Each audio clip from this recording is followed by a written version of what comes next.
Hello and welcome to a special edition of the Encores Club with your host, Velvet Rebel. This is a special episode. We are not actually reviewing new music. We are actually interviewing an artist who just released new music, and that is Michael Piranha. Very, very, very big legend in the islands of Hawaii. I used to watch his band play all the time. Piranha Brothers Band was actually formed back in 1977. And Mike and Tom Piranha ended up moving to Hawaii in 1992. They did record two albums of material in the late 80s for MCA Records. One was released in Japan. It's entitled Widows, and it is very hard to track down. I've been looking on Discogs, but lucky enough, Michael just put it up on Spotify. I believe, what did you call it? The Lost MCA album? Yeah, the Lost MCA album, 1989. Absolutely fantastic. If you want to hear more about that, I did a review of it on the Velvet Rebel website.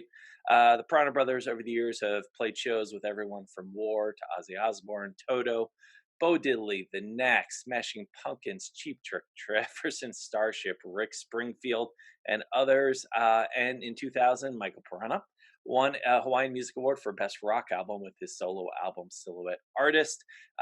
This is a man who has not stopped playing rock and roll his entire life, just gigs constantly. And I guess my first question for you, this being 2020, is, before the lockdown, your schedule was constantly full and has been for decades. So that first week or two when your schedule was free and you weren't playing shows, what were you feeling? I think I had that the beleaguered optimism that everybody had right when the warnings and the lockdowns and the spread started, and that, this is going to be over by May 1st. Club owners were telling, I was gigging 8 and 9 gigs a week constantly, and I'm in a small privileged group we call ourselves the Gig Pigs, and we get to work a lot, solo and duo and trio and so forth, and we just all kept saying, well, we got a couple weeks off. Well, we got a couple more weeks off. And it's everybody's story. And then, great clubs that we play would call me and say, we're going to extend this to the end of May, after Memorial Day, maybe, and then 4th of July. And of course, everything just became what it did. And we're just coping with that. Hopefully the end is in sight. I feel like we're maybe turning a corner. We'll see. But we need to get artists back on stages for sure. And one thing I always think about when I think about watching your band when I was out in Hawaii is, night after night, there's certain cover songs that every gig pig has to play during their barroom set. And, a lot of bands rush through those kind of standards, but I always felt like your band, and you always took the time to really pour some passion into a song you've probably played 5 million times, like Brown Eyed Girl and songs like that bands are kind of expected to play. How do you find something new in those songs that you've played so many times and keep it fresh for yourself as a musician? I think that's a really good question. And I believe for most guys who are creative, men and women who are creative and recreative to make their living and to express their passion for the artists that influence them, that's what you do for your covers. I've never done a cover that I didn't love. So there's enough out there, right? We have a saying we joke about on stage. There's 700 million recorded songs. Quit asking for the same 15. and usually people laugh and then they'll dig deep. And so if you approach that, like I said, if you're not a headliner who just plays all your own stuff all the time and fills everything from, theaters to stadiums, you have to appease people's memory DNA, the taste and flavor of the emotions they felt when they heard stuff. So you got to play stuff you love and try to hand that across. Even great artists.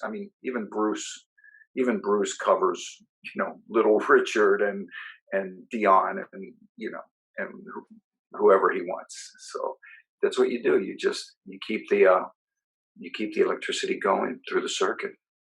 Well, you do it well. One artist that I would admit to not being super familiar with until watching you play and hearing you cover was Warren Zevon.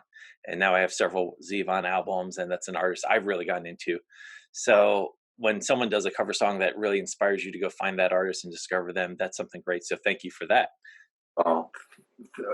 Warren, Still not in the Rock and Roll Hall of Fame. Like, what the hell? Period, period, period. Neither's Duran Duran, so we'll get there. But let's talk new music. You have a new album out. As soon as I heard the title, Diamond Head Road, I was like, I think this might be a slide nod to Steve Earle and Copperhead Road. Did that cross your mind at all?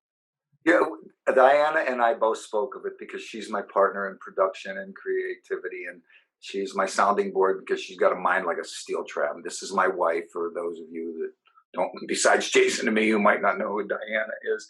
And we talked about it. And, I went back.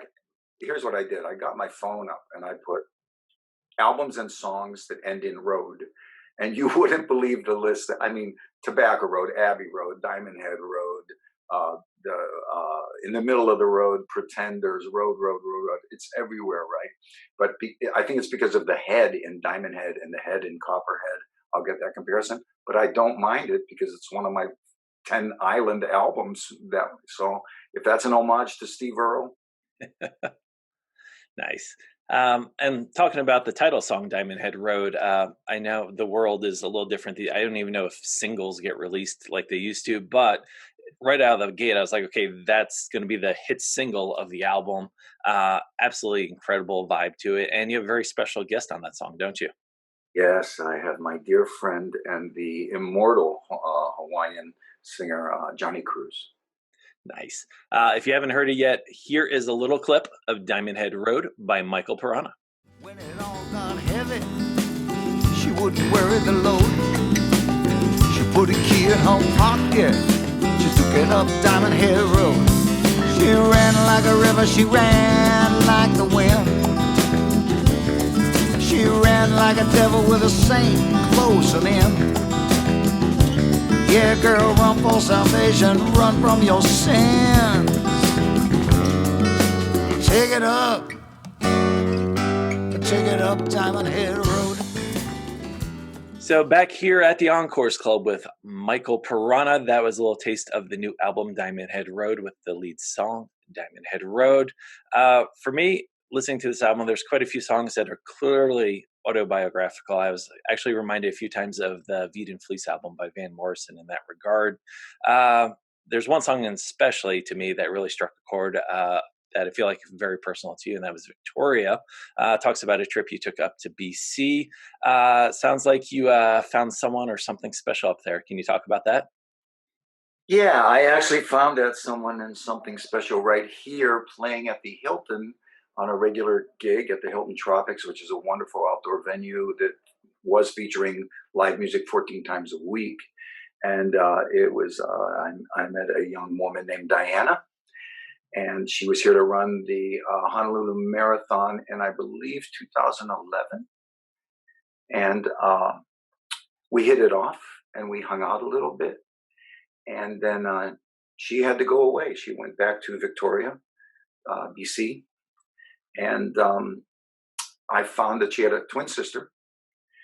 Tom Piranha from the Piranha Brothers introduced me to her. He had met her on a previous visit and remembered her, which I will forever be in his debt. And I called her twin. I found her twin, Darla. And I made a tryst with her to come up there. I was Tina, their high school classmate that was flying in to get picked up and visit them. So this lumbering 5'11" galoot comes off the plane, gets his passport stamped, and walks out, sees her. Only time I've ever surprised her in my life. I said, "Hey, I'm Tina." And that was it. And we hung out for 3 days. I came back and I started working on that song then, just little patches, right in my voice memos. And it came out as it did. And I'm proud of that song. I love that song a lot because it takes me to Victoria. I love that place. Eventually, we'll live there at one point in time. And it's a super magical place. It made me feel like I felt when I first came to Honolulu. Nice. It's definitely one of the happier moments in music this year, and that's one I've gone back to on the album just because we haven't had a lot of happiness this year. So I love listening to that song, and I've kind of pictured that story in my mind. So to hear you tell it makes it even better. For those watching at home, here's a little taste of Victoria. I'm headed to Victoria, to chestnut hair and laughter. I'm headed to Victoria. Her touch is all I'm after. Yep. And that was Victoria off of Michael Piranha's album Diamond Head Road. Uh, I have to ask you about this song. I'd love for you to talk about Sherman's Ride, why you included also the Star Spangled Banner after it on the album. I'll be honest, I'm a terrible student of American history. Had asked my friend in Chicago who teaches history for some context on Sherman, but it definitely shifts the album. I'm like, okay, now we're going into history here. So how'd that song come about, and talk a little about why you included Star Spangled Banner? I've always been I'm a great fan of Ulysses S. Grant. I think he was one of the great unsung, much maligned for an alcoholism that he really didn't suffer badly from. Was a great president, was probably actually more for emancipation and against slavery than even Abraham Lincoln. He truly was a man who wanted to abolish that sin. And his most trusted partner in engineering the win over the South, who seceded because they wanted slaves, was William Tecumseh Sherman. And Sherman was Grant's pit bull. And he said the only way to win this war is to really rip them up and defeat them. And I understand that Sherman's record with the indigenous people left a lot to be desired, but one step at a time. Like the line said in the song, without the steel of Uncle Billy, it might be Jefferson Davis on your $5 bill. He crushed the South, and he defeated slavery, and race and the progress of equality has always been the primary political drive in my life. Yeah, I'm from a mixed race family, and so I would read about my heroes that helped bring it up to speed where we might finally all catch up to one another. So I love the guy. I just thought he was super cool. And I mean, who would have thought? But 2020 seems like such an appropriate year for that.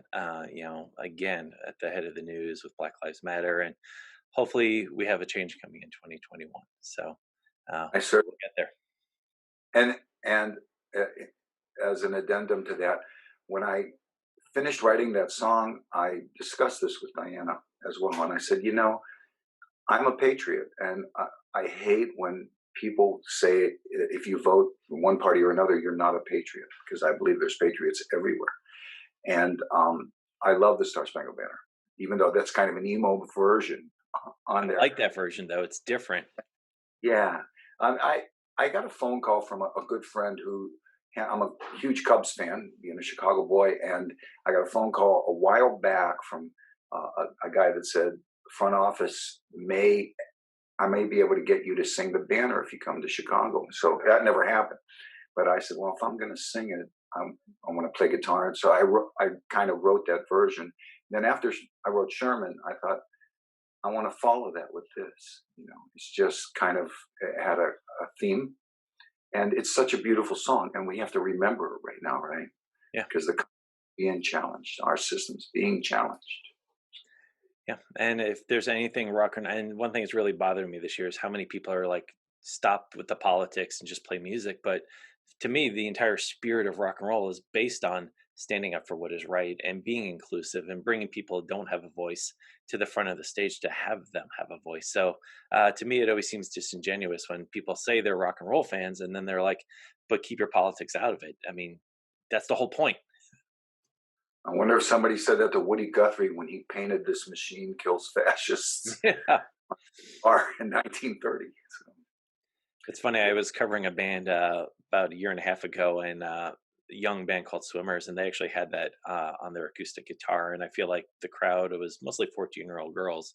I think it just went right over most people's heads. Yeah. All right, I catch that reference. And screaming into the comprehensive knowledge of our history. Tom Morello. Yeah. It's been interesting last couple months. I know you're a big Van Morrison fan, and I mean, little tangent here. I'm a huge Clapton fan, but they're taking a lot of heat right now for their anti-lockdown song, and Clapton's past comments have kind of been resurfaced and things like that. Do you find it sometimes hard to maintain your appreciation of an artist when you start to see maybe their personal beliefs aren't as aligned with how we thought they might have been? You know, with Van, Van Morrison is the icon in my life that made me want to do this. I mean, I listened to St. Dominic's Preview, and I quit my day job. So, and that's when St. Dominic's Preview came out. So, what was that, 1971? Um, so, I love Van. I know he's a very, very controversial character, even though he doesn't care that he is. There's a plaque on a light pole in Belfast. It's a bronze plaque, and it's Irish sarcasm. It said, "Van Morrison was miserable here, 1962." So we know that Van, he's a complex and perplexed person. So I take it for a grain of salt because his stuff's immortal to me. And you mentioned Veed Fleas earlier, which is of his 47 releases, my very favorite. Favorite. Wow.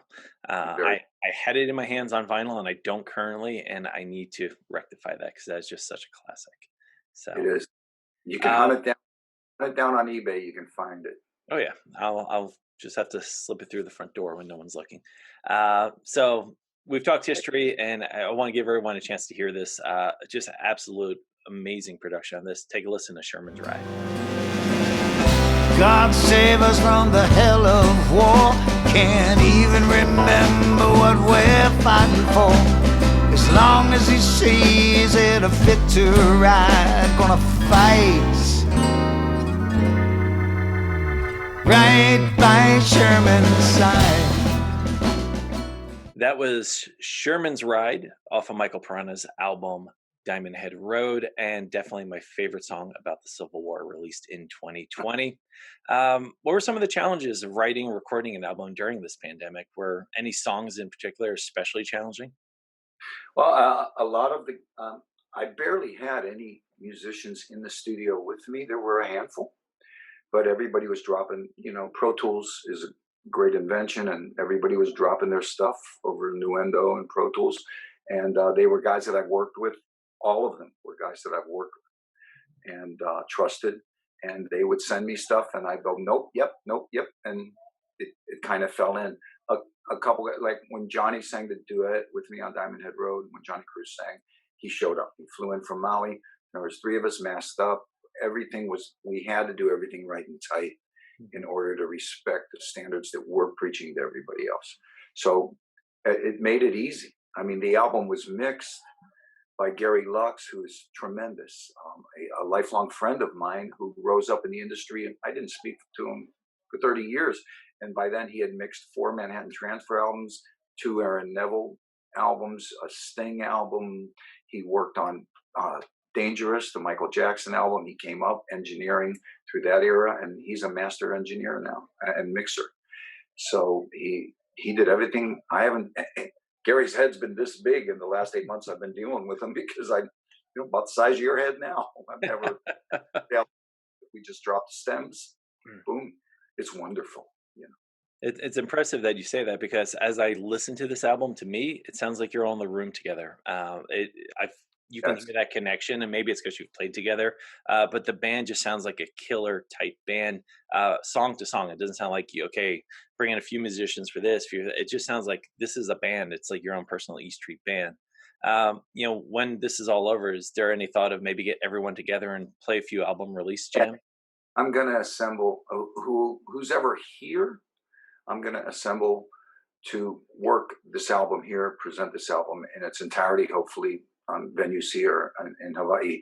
But a couple of the gunslingers on this, my ex-Piranha players like Steve Utstein on keyboards, he's just far and above the greatest keyboard player I've ever worked with. He's phenomenal. That cat house solo in Sherman's Ride. I mean, that modulated piano solo. It might be my favorite part of just pure listening on the album. And Kill Me Again, along with Sherman's Ride, does sound like the band's in the room. That was what we were shooting for. There was never more than 2 people in the studio for Kill Me Again. Wow. It sounds like a bunch of drunk guys playing a blues song. It's Yeah. You've been in Hawaii for a long time. How has the island culture influenced your musical style and your approach to songwriting? It's driven me to the acoustic side of my musicality, and I don't pretend. I play my closest musical amigo is Stephen Inglis, who you know well Yeah. from the Piranhas at Jimmy Buffett's, and Stephen is one of the probably five top master slack key players in the world. So I have Stephen. So he puts the flavor into my stuff. He's on four tracks here. The slack feeling on Victoria, the slack feeling on Diamond Head Road, on Peacock and Hummingbird. That's all Steve. So I've been influenced by the beautiful harmonies, the playmanship, and the aloha. But I've been always the rock guy. It's like, oh yeah, Piranha, the rock guy. So I don't attempt to, I don't attempt to go to the south side of Chicago to the checkerboard lounge and be the king of the blues either. I just get in there and do what I know how to do. But I play acoustic guitar primarily. Now I grew up as a bass player and gave me that skill, so I didn't have to hire a bass player for the album. But the acoustic vibe here definitely turned me around and a way to present rock. Nice. And I love on the album you come out of the acoustic Star Spangled Banner, you're feeling patriotic, and then boom, Dead Calm kicks in, and to me that's the big E Street Band sound. It's very Springsteen, Yes. and you do look back a little on that song. There's a sense of nostalgia about it, and got me thinking. One thing about the Encores Club, we embrace the fact that we are the older music fans. We're not going to try to pretend we're in our 20s. So, looking back on your career, what are some of your favorite memories? Well, first of all, Dead Calm was for Tom Piranha. I wrote that for Tommy because Nice. now he's in Portland and doing his life over there, and I miss him every day. So that was us. We were the two. We were the four fists in the fight Nice. forever. 42 years together. And what, the question was looking back on just this whole life of Yeah. Bill Like Collect. those Piranha Brothers years when you were with MCA. I mean, there had to be some frustration too because the album to get released. But what were some of those high points along the way that just kept you going? Well, just being, I mean, we worked so long from 77 until we were scouted in 86 and finally signed in early 88 as we were aging, right? In early 88, I was 34 years old. That's old to get signed as a contemporary rock band, no matter what era you're in.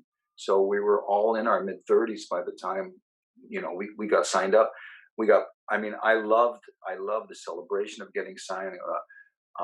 Smashing Pumpkins opened for us on our signing party at Lounge Acts in Chicago on Lincoln Avenue, and they fared quite well better than that Piranha Brothers lineup did. But it was to see a really great band open for us. We were in fine form at that point.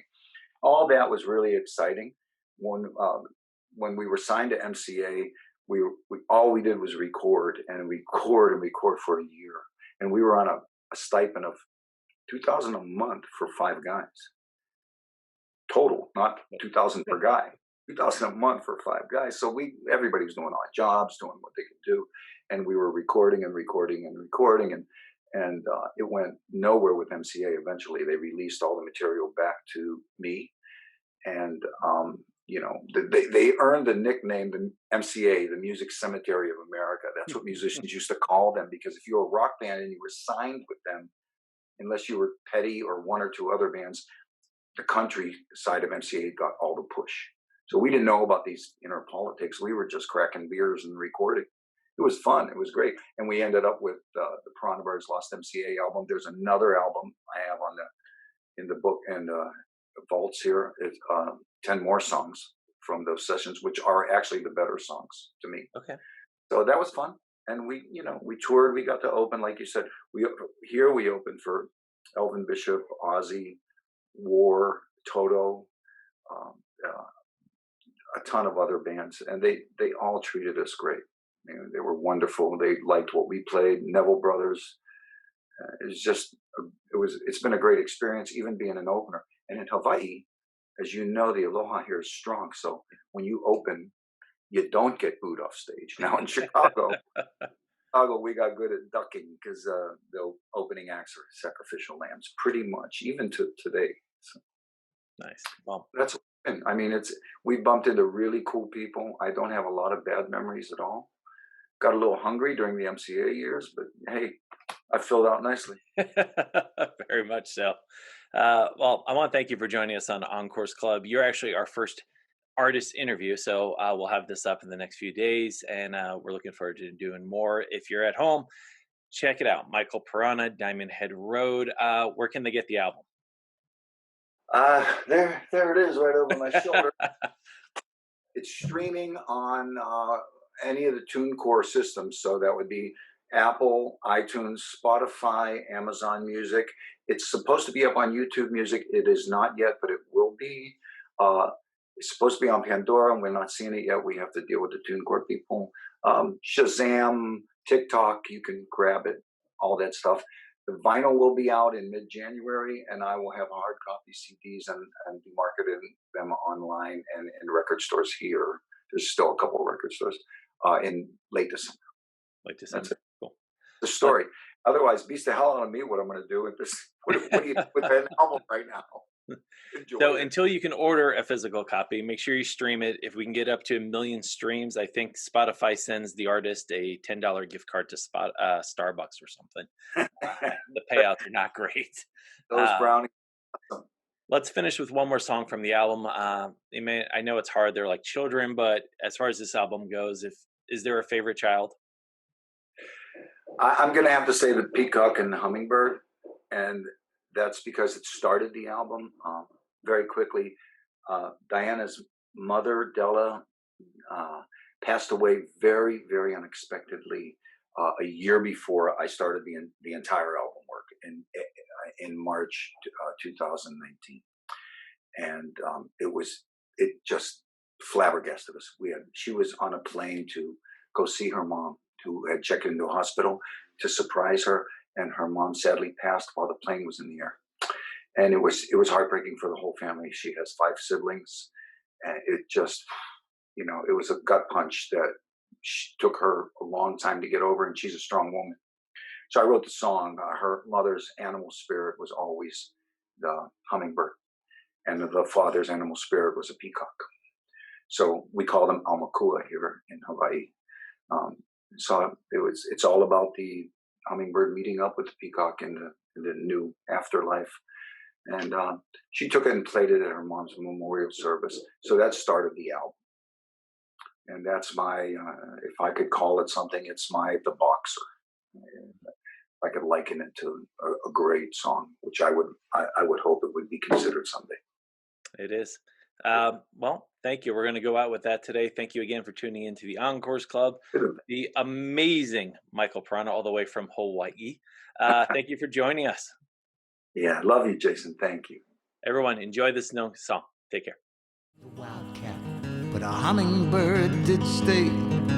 Came to celebrate the bloom on a sad and special day.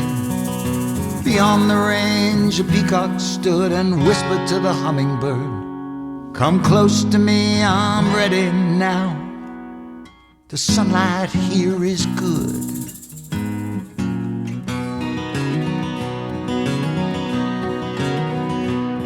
To the peacock said the hummingbird, "Of you I have been warned.